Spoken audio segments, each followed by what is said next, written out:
The Whitstable Oyster Farm at low tide.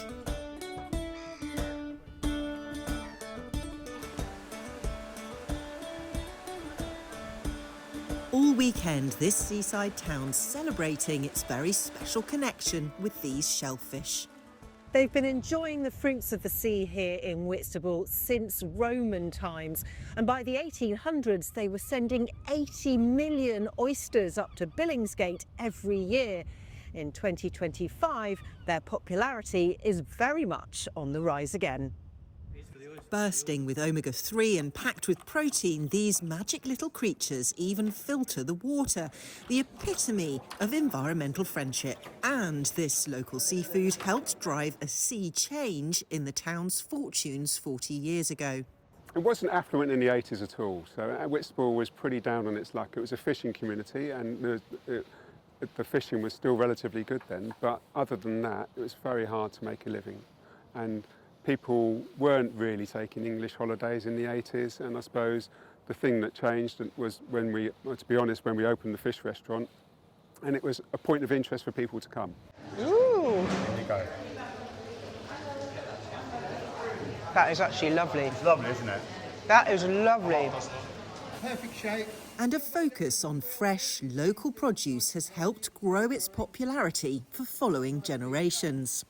Younger people are purposely trying to eat things that are sustainable and where they know the provenance from.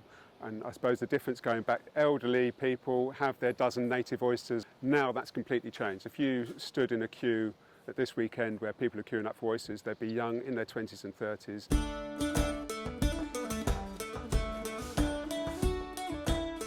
For 3 days, people of all ages pack out this coastal town as it plays host to the Whitstable Rocks Oyster Festival, a major celebration of past and present oyster culture, plus a boost for local businesses to help tide them over during the quieter winter months. People come and see the town, they see the shops, they see the pubs, the restaurants, they see the atmosphere, they see the location.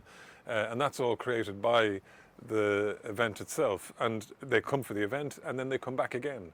And not only are they spending money at the event, but then they spend money across the town during the event, but also across the year, and they go and tell their friends. For example, this weekend you will not find any accommodation across the town. That's through Airbnb, through the hotels. As far as Canterbury, you can see that all the hotels are getting booked up. Getting a table in a restaurant is going to be impossible this weekend, and everybody's looking forward to a really busy weekend.